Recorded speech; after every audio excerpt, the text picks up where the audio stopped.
Queridos irmãos e queridas irmãs, aqui estamos nós para mais um encontro que nos possibilita acordar em nós os ensinamentos do nosso Mestre Jesus. Temos aprendido com essa doutrina que nos sustenta e nos acolhe, nos esclarece e nos fortalece, que todas as nossas atividades devem ser precedidas pela prece. A prece é um recurso que mora em todos nós e que muitas vezes nós não recorremos a ele, sendo que ele tem uma eficácia indiscutível. Então, a nossa prece é a nossa conexão com o nosso Criador. É quando nós, de uma forma muito particular, porque cada um tem uma maneira de se reportar ao Criador, nos afastamos do mundo físico, nos afastamos dos problemas, das angústias, dos prazeres, das alegrias materiais, para nos conectarmos com o nosso Criador. E é nesse instante, quando então, muitas vezes, no silêncio do nosso lar, seja ainda no meio do burburinho de um trânsito, enfim, onde for possível, eu tenho e busco essa conexão. E aí posso me reportar ao Pai, rogando a Ele amparo, mas lembrando de bendizê-lo por toda a sua misericórdia sobre mim e sobre nós. Lembrando que Ele é um Pai de amor, de bondade infinita, e que Ele não nos desampara, Ele não nos deixará sem amparo, independente do quão faltosos formos. E que para nós nos aproximarmos cada vez mais da sua misericórdia, precisamos conhecer a sua lei e desejar praticá-la. Aqui, é aqui que nós aprendemos a lei do nosso Mestre. E hoje faremos a leitura da prece, porque eu abri no capítulo 28, que é o último capítulo do nosso Evangelho, que é a coletânea de preces. E o título da nossa prece é Pelas Almas Sofredoras que Pedem Prece.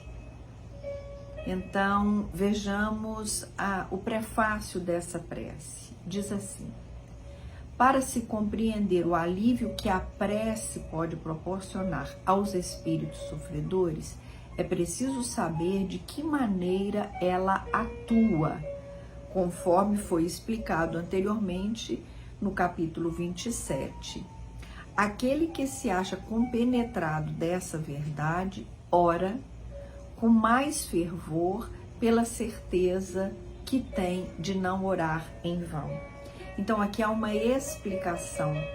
É necessário que quando eu vá fazer uma prece, eu entenda, eu compreenda, eu conheça o caminho. Eu saiba, como aqui diz, é preciso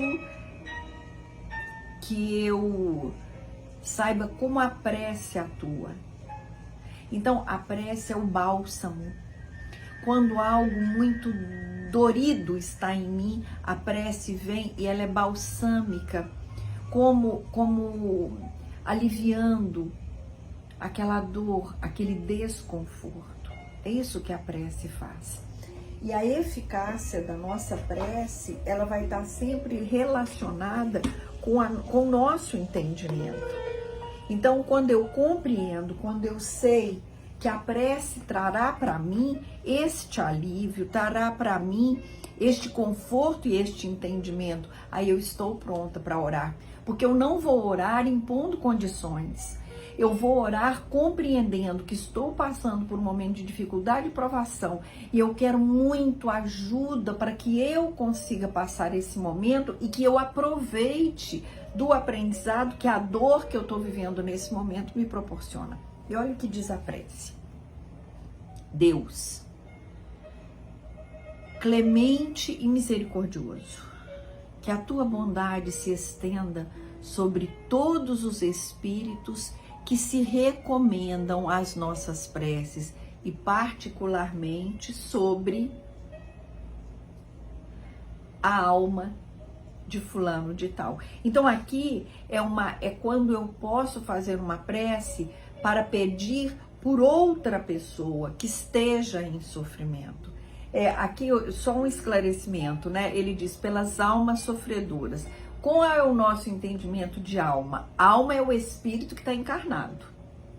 Então, é um momento em que uma pessoa que eu sei que está em sofrimento, eu vou pedir por ela. Eu pedirei aqui por ela, né? Então, eu começo: Deus clemente e misericordioso, que a tua bondade se estenda sobre todos os espíritos que se recomendam às nossas preces, todos aqueles que nos pedem para orar, e particularmente sobre a alma de aquela pessoa que eu sei que está nesse momento passando por um sofrimento e por uma dor. Espíritos bons, que tendes por única ocupação fazer o bem, intercedei comigo pelo alívio deles. Fazei que lhes brilhe diante dos olhos um raio de esperança e que a luz divina os esclareça acerca das imperfeições que os distanciam da morada dos bem-aventurados.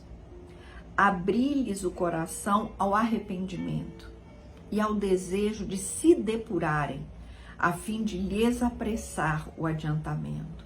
Fazei-lhes compreender que por seus esforços eles podem encurtar a duração de suas provas. Que Deus, em sua bondade, lhes dê a força de perseverarem nas boas resoluções. Possam essas palavras benevolentes suavizar-lhes as penas, mostrando-lhes que há na terra seres que se compadecem deles e lhes desejam toda a felicidade. Tem uma outra prece também nesse item, eu me referi ao item 64 e ao item 65 do capítulo 28. Eu gostaria de, mais uma vez, aproveitar esse nosso encontro para nos lembrar que essa doutrina que é consoladora, ela nos ensina que quando nós estamos em sofrimento, nós podemos estar em sofrimento por uma distração nossa, por um descuido, porque não fomos cuidadosos conosco e com aquilo que a vida nos ofertou. Mas também podemos, apesar de ter sido cuidadosos, de ter sido observadores das dádivas, ainda assim sermos visitados pelas dores. E nesse momento, eu preciso acreditar: Jesus, é o meu espírito que necessita passar por isso. Eu preciso viver esta prova para eu evoluir. E eu sei que se eu viver essa prova de forma compreensiva, amorosa, eu poderei encurtá-la. É o que diz aqui na prece: as provas podem ser atenuadas dependendo da forma que eu as vivencio. Então, meus irmãos, hoje, nesse nosso encontro virtual, nós temos a oportunidade de olhar para dentro de nós e pensarmos por um instante: qual a dor, qual a dificuldade que nesse momento eu estou vivendo? E olhando para a dificuldade, nos perguntarmos: o que eu tenho para aprender com ela? Qual é a oportunidade que essa dificuldade me oferece? O quão amoroso é esse pai que diz assim: a Valdeia precisa aprender. E para ela aprender, ela precisa desta lição. E ela sabe disso. Ela esqueceu temporariamente. Então, temporariamente eu posso achar que eu não dou conta. Temporariamente eu posso achar que está demais para mim. Mas imediatamente, quando o meu coração entra em sintonia com os prepostos do nosso Mestre Jesus, com meu anjo guardião, com meu mentor, com a casa onde eu laboro, com as minhas verdadeiras intenções, com as leis divinas que eu estou diuturnamente querendo memorizar e praticar, aí o meu coração se acalma e diz: olha, não tem dificuldade.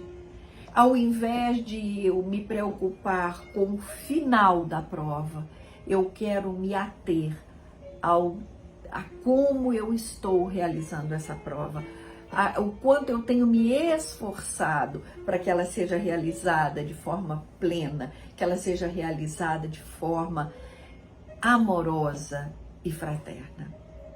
Que a casa de Zico Horta, que é essa casa amada que nos acolhe e que reforça em nós as oportunidades do conhecimento evangélico, seja iluminada e fortalecida pelo nosso desejo de caminhar em direção ao Pai.